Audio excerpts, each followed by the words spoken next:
I'm Sarah Cobb. I'm the director of the Center for the Study of Narrative and Conflict Resolution. And this is our research roundtable, which is a routine event we have every couple of weeks. And we have people come in and present ideas, as in the case of what Professor Rubenstein is going to do in just a few minutes. So welcome to everybody, and we hope to see you regularly at other events related to the center, notably other research roundtables. And we're just really thrilled to have Rich here today talking on this topic that I don't care whether he gives it a narrative lens or not. He'll enlighten us, I'm sure, about interesting and important, basically about our narrative, how we can understand this situation. So I'm really happy. And Rich Rubenstein is faculty here. There's some people here I don't know. He's a faculty here at the School for Conflict Analysis and Resolution, one of our esteemed faculty, I might add, super esteemed. And take it away, Rich. Well, thank you for inviting me, and it gave me a chance to think about this topic that's been concerning me also for some time, and to use a narrative lens. I mean, I brought my narrative lens with me, but I could leave it in my office. We'd love to have it, but I just wanted to give you a full room to do whatever you want to do. I want the narrative lens. Okay. The first thing I want to say is a kind of apology for this is not a model for narrative research. Because if I were doing this right, if I had the time to do it right, I would have done a lot of paid very close attention to language. I would have analyzed statements carefully by reporters in the newspaper or on television, and by representatives of various sides, parties to the conflict, and by people outside the conflict proper who are still intervening in one way or another or playing a role in it. And that would have given the kind of empirical richness that I think the subject like this deserves. But I didn't have time to do that. So we could call this a prolegomena, one of my favorite words, anyway, to further research, kind of, preparing the way for some further research. And I want to suggest some questions they relate to coverage by the news media, but also statements by the parties. And I want to look first at an underlying issue which seems important to me, which is what narrative forms or types or frames do you discover when you look at these statements, when you look at how the papers or the television stations are covering what the parties are releasing in the way of statements, what interviewees say, even in research projects and so on. And when I say that, of course, narrative forms or types or frames, that's not a closed category. That's a wide open category. The fact that I latched onto certain frames for my own reasons, because they're of interest to me, reflects my interests. This is by no means an exhaustive list of possible narrative frames that you could use in approaching the conflict. I've for a long time been interested in types of conflict. For example, what does it mean to call something a revolution or a civil war or a proxy war or a holy war? And because this typing of conflict seems to me to be very influential in how people then relate to the conflict, how they see it, the roles that they assign themselves, whether they think it's resolvable or not, and so forth. That's what I've chosen to look at. But that's just my choice. If you were doing this, you might take a wholly different system of framing. So let me mention a couple of types that, at least to me, kind of jump off the page at you. I mean, they seem obvious, but I think the implications aren't so obvious. First type, a popular revolution. When the Syrian struggle started, there were activities, there were events that made it look very much like a popular revolution. People trying to demonstrate against a regime that they didn't like peacefully and getting kidnapped and shot and tortured even in some cases. Immediately, especially in the U.S.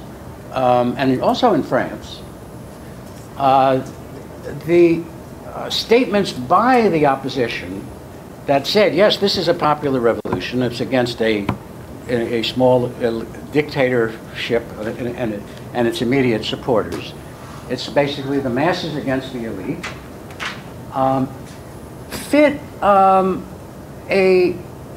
Not only seem to conform with at least some of the facts at first, but also connected with a reference point, which was a strong point of cultural reference for people in countries like the US and France.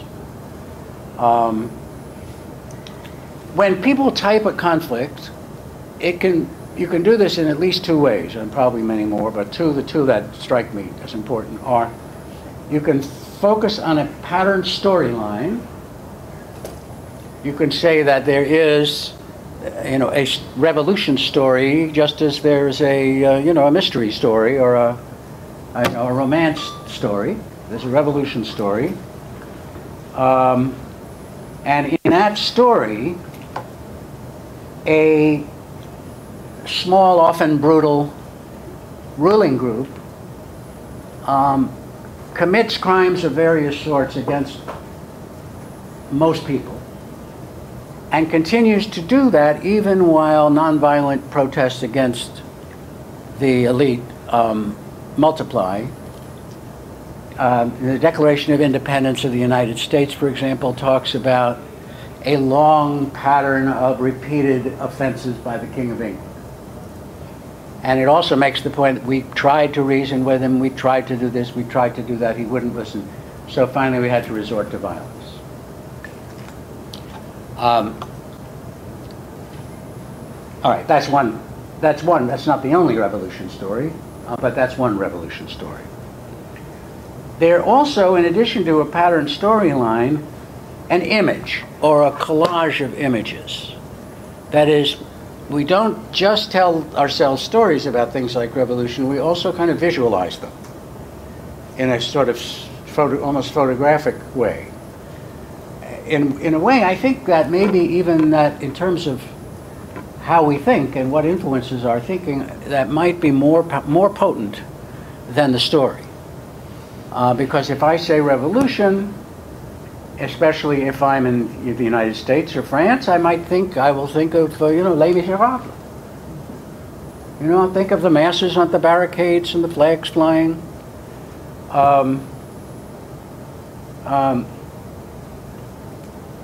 So, whether you do that or the story, if you do the story, the regime does something atrocious or says something atrocious, like let them eat cake, or commits the Boston Massacre in the case of the American Revolution, and the fat's in the fire. And the revolutionaries who are going to tell that story, of course, always start. That's their starting point. Right? If you ask the British what the starting point of the American Revolution is, they will probably say, well, about 20 years before the revolution began, there was the French and Indian War. There was the 7 Years' War, which we paid for and saved the colonies from the French and Indians. And then when we tried to get them to pay for that, they rebelled. That's the British story. So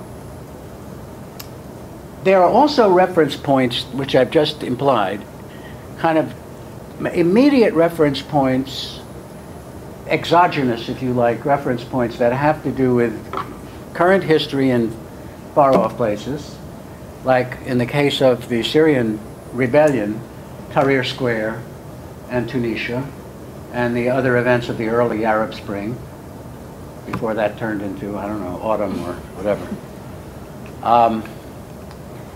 And there are far reference points, there are endogenous reference points that are really coming from the culture of the observer, like the way the Americans and French feel about revolution. It comes from their own national experience. The important thing about adopting a type is that once you commit to a type, and this is the story of what's happening, the type tends to oust competing narratives. In a way, the narrative defends itself. And if the observers aren't aware of what's going on, they will become complicit in that defense of the first narrative, the initial narrative. For those of you who read, say, the New York Times, you might know that from the very beginning of the Syrian revolt, the Times sent Neil McFarquhar over there, who's one of their experienced Middle Eastern reporters, who absolutely fell in love with the opposition, and reported for the next 6 months or so only from the camps of the opposition, from the lines of the opposition. Here is the brave opposition firing their little weapons against the massively armed weapons of the regime. Here's what the opposition who represent the masses of Syrians who all hate Bashar al-Assad and so forth think. So the interviews, the photographs, the rest of it, basically McFarquhar embedded himself with the opposition, and that stance meant that the initial narrative of the popular mass-based revolution would persist, perhaps longer than it would have otherwise. It persisted for about a year, actually. I went back and looked at the New York Times and noticed that when that coverage started to change a little, to become what you might say was more complex or more balanced, that was the point at which Ann Barnard was sent over and began reporting from Damascus. Barnard, even a better reporter, I think, than McFarquhar, but at least as experienced and as competent, didn't stay with the opposition forces, went and talked to the people in Damascus. That was the first, her articles were the first stuff that I had read about people who were not crazy about Assad, but were even less crazy about the rebels. They were also interviews with Sunni Muslims, not just with Alawites. So that immediately began to complicate the picture. When that picture gets a little more complicated, it can become type B, which is civil war. Groups of people that they're both masses. They're both large numbers of people are involved on both sides, without saying who's in the majority and so forth, which is really fairly irrelevant anyway at this point. You have large numbers of people on both sides of the line. You have elites on both sides of the line. And the line of conflict, instead of being way up at the top between the masses and the elites, now runs right through the population. Kind of a top to bottom line of conflict. Now you have involvement of masses of people in the struggle, and you start to think about it differently. Yeah, and this does not mean that you like Assad any more than you did before, if you didn't like him before. And I didn't. But it's harder to identify the forces of good and evil in a civil war. Civil war storylines are strongly variable. We know that there are separatist civil wars, communal civil wars, revolutionary civil wars, lots of possible combinations. Also, we understand imagistically that civil wars tend to be quite violent, with many civilian casualties on both sides and refugees being made also on both sides. And we understand that civil wars are notoriously hard to settle, they're hard to win without exterminating lots of people, and they're hard to settle. Again, powerful images are drawn from endogenous sources, like the American Civil War in particular, the British Revolution, the French-Algerian War, as well as local sources. So where the Americans are concerned, and I've been doing a lot of reading I've done some reading in non-American sources too, but mainly I was reading the American sources. as soon as the Civil War narrative started to creep into the picture, about, as I say, about a year after the revolt started in 2011,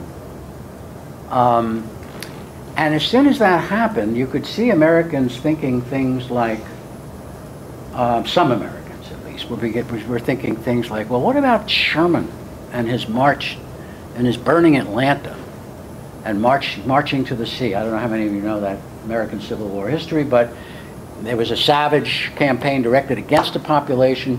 It was not mass murder, but it was ecocide, really. I mean, it was destroying crops and laying waste the countryside, and also a lot of civilians got hurt as well.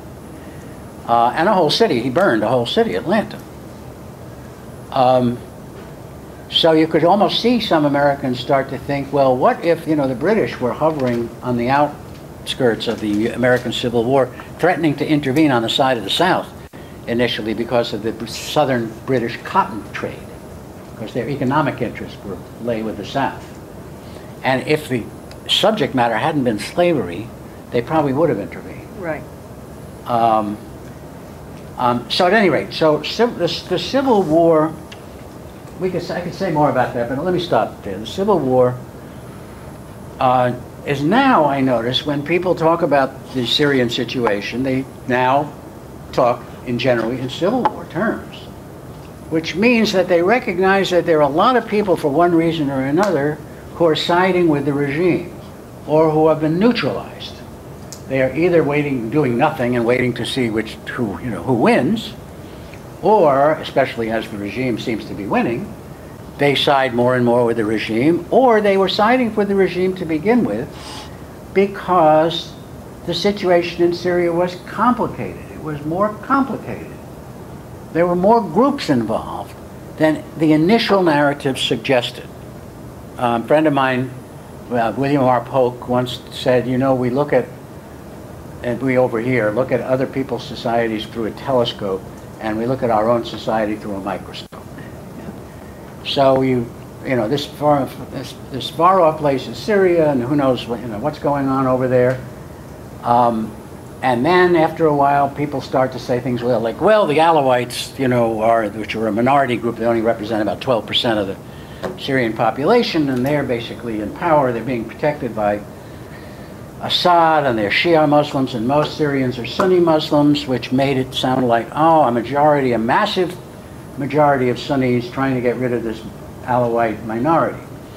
But then as the Civil War narrative gains credibility, you begin to discover a couple of things.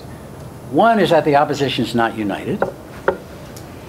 And in fact, there isn't just one massive opposition. There are groups among the opposition, most dramatically groups that represent, liberals or Western-style Democrats, or Muslim Brotherhood type Muslims, or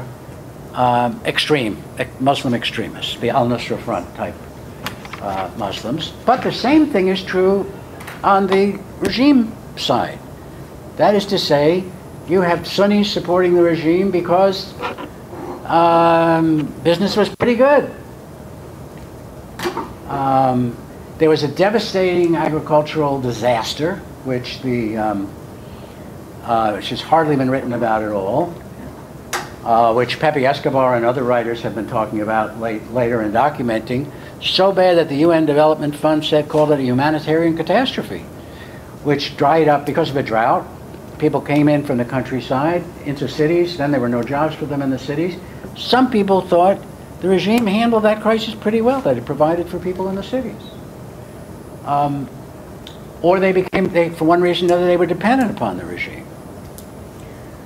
Other people said, well, the regime, we don't like what the regime is doing in Syria, but, it's certainly dictatorial, but, they realize they have to change. They're starting to promise change. It's going to take some time, but they will change. Some people believe that. Some people believe that for Syria to be allied with Iran and Hezbollah in a anti-Western, anti-Israel, anti-Saudi axis was a good thing. So for one reason or another, it turns out that there are lots of groups on both sides. There are lots of groups in the opposition. There are lots of groups backing the regime. So things are more fluid than they seem. Well, to get to where they really become fluid, you go to type C. And that is a third narrative, which stresses these divisions among the parties and then adds to the picture outside parties. So that the third narrative, the proxy war narrative, type C, radically alters the viewer's perspective on the struggle by increasing the number of parties, the complexity of issues, the number of stories that are being told. It also tends by implication to deprive the immediate parties of a certain amount of autonomy by linking them with foreign interests. It also dramatizes the extent to which the struggle itself is being fueled by those interests and financed by those interests. The Russians backing the Syrian government, the Saudis and the Emiratis and so forth backing the opposition.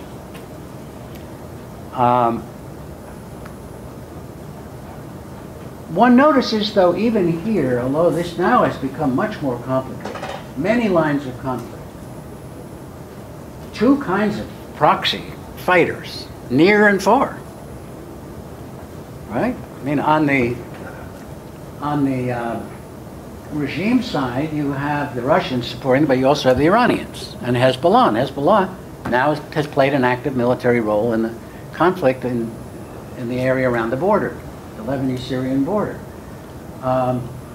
And that, of course, is very well covered in the American press.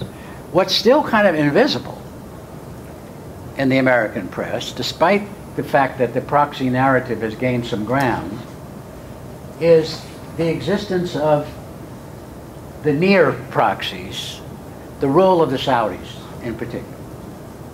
Say, you ask people, do you realize what the Saudis, what role the Saudis are playing over there? A lot of people just say no. Oh, are they playing a role? There's been very little publicity about it. And if it wasn't for Pepe Escobar, I would not have known of Prince Bandar's role, which is a crucial role. So there's a possibility of another type of narrative, type D, which would be a holy war. That is to say, at least on a regional basis, a struggle between Shia and Sunni forces. I don't want to say any more about that right now, except that that narrative is beginning to get a little traction.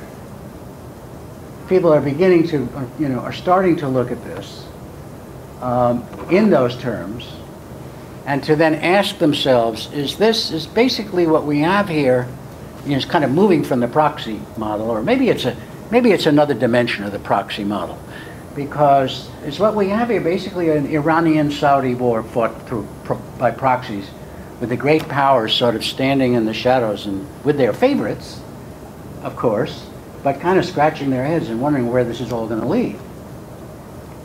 Right? This looks like it's getting out of control. Who are the puppet masters and who are the puppets? Or are there any puppet masters or puppets at all? Some of these questions are very difficult to answer, and they're not being captured by any of our narratives at the moment. Number one, narratives about peace are related to these typologies. I've been talking about war narratives. There are also peace narratives.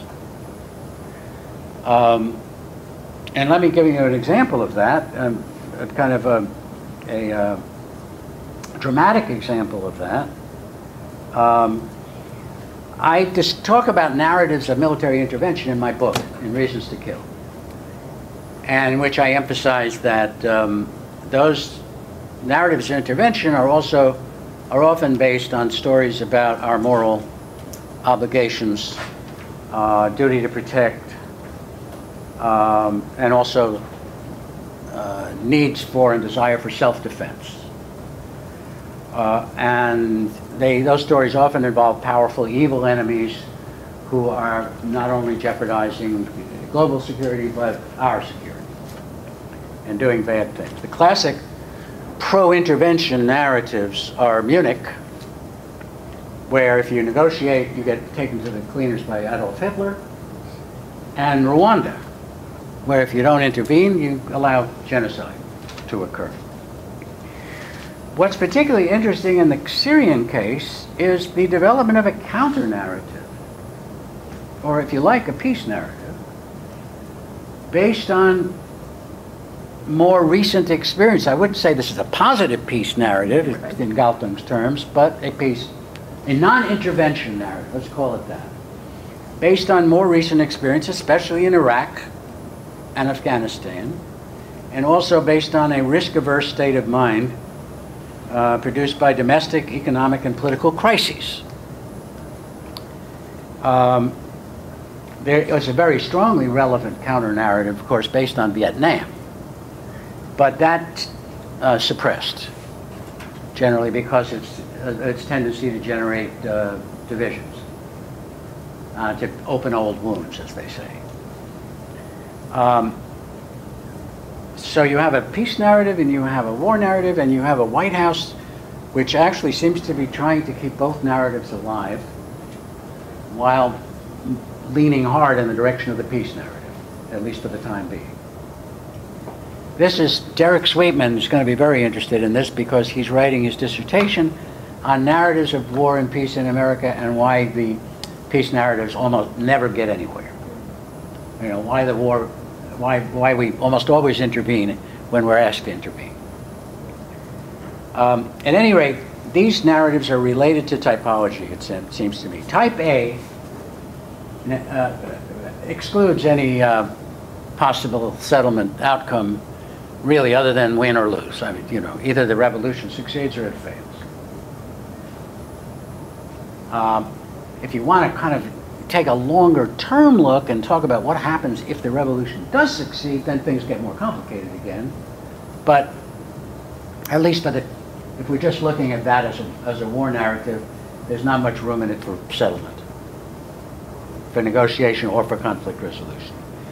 Type B is almost as exclusive. Civil war narratives generally end up with somebody winning and somebody losing, and negotiated settlements of civil wars are very rare.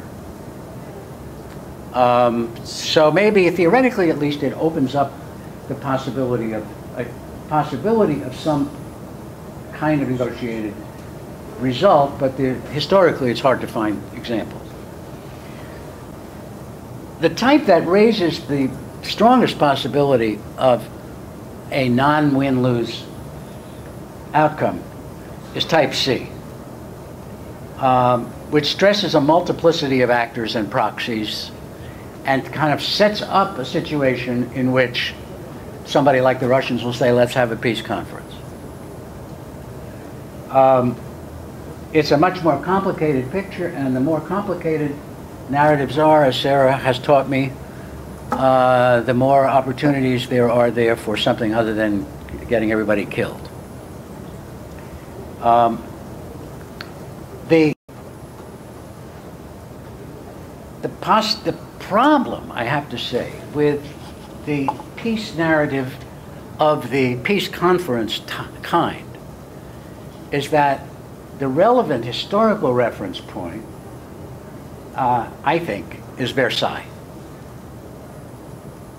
When you ask yourself the question, well, what happens when you have a peace conference? First of all, you realize you're talking about probably an event that's even less common than revolutions. Right? There have not been many attempts to resolve conflicts like this through peace conferences. There have been many attempts, a number of them highly successful, to resolve conflicts like this through conflict resolution. But a conflict resolution isn't what they mean often by a peace conference. People who talk about a peace conference often come to bring to that a typical realist framework in which people are bargaining and bargaining from strength, and finding the guilty parties and punishing them, and finding the not guilty parties and rewarding them, and everybody is asking, what's in it for me? And if you have not read about the Versailles Conference, which is also something that does not get narratized very often at all in this kind of discussion, read, I could give you a reading list. Read about the Versailles Conference. It'll make you cry. Right? After millions and millions and millions of people dead in World War I, and poor Woodrow Wilson, who thought he could, you know, talk sense to the victors, comes to Paris, and the empires get to work, and by the time they're finished, they've redivided the world again between them, and punished Germany so severely that they made another world war almost inevitable. So that's what scares me when I think about the you might say, the impoverished peace narratives. Impoverished because it's partly our fault, because people are still going to be talking about a negotiated settlement. Come on, the Russians kind of hit the Assad regime over the head and get them to make a concession or two, and the Americans tell the Saudis, you've got to stop supplying these people with these weapons, and push them to the table. And then when they get to the table, everybody's saying now what will suit our, you know, the interests of the great powers, instability in this region.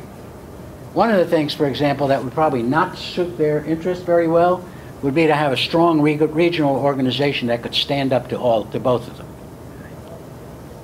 Right? To have a United States of the Middle East, or whatever you want to call it, where the people who are now killing each other decide, if we stop killing each other, we got more oil than God here, and if we could develop these resources for our own use, we wouldn't have to take orders from the Russians or the Americans or anybody.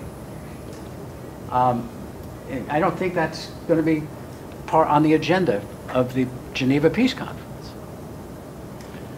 So, what's the moral of this story? The moral of this story is that there's a piece of narrative that's missing, and that is how conflict resolvers resolve conflicts, not based on balance of power, on a realist frame, but based on, you know, satisfying human needs or identifying developmental needs, and helping the parties to have the kind of social constitutional dialogue that they need to have in order to take control of their own social lives and political lives.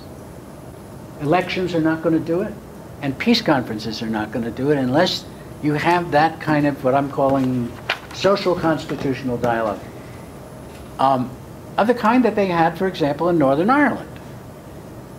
But if you look at the writing about the Syrian struggle, you won't find any references to Northern Ireland by anybody.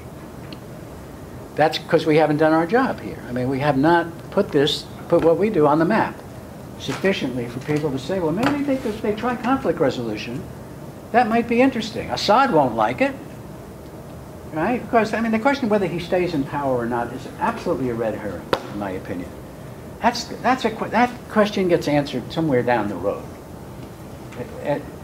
The question, the important question is, what kind of a political system the Syrians going to have?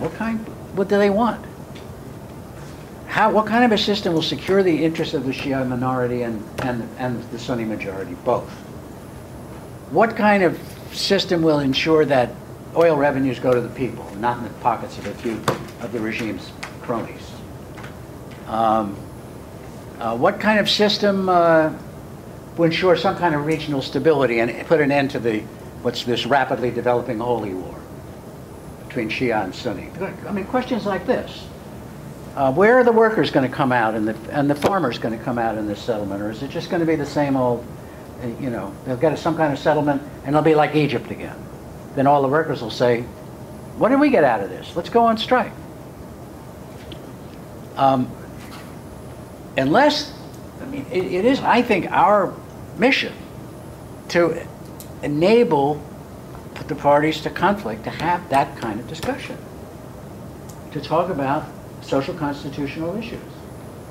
And if we don't, then we're just playing the old diplomacy game. And which sometimes works, but more often than not doesn't.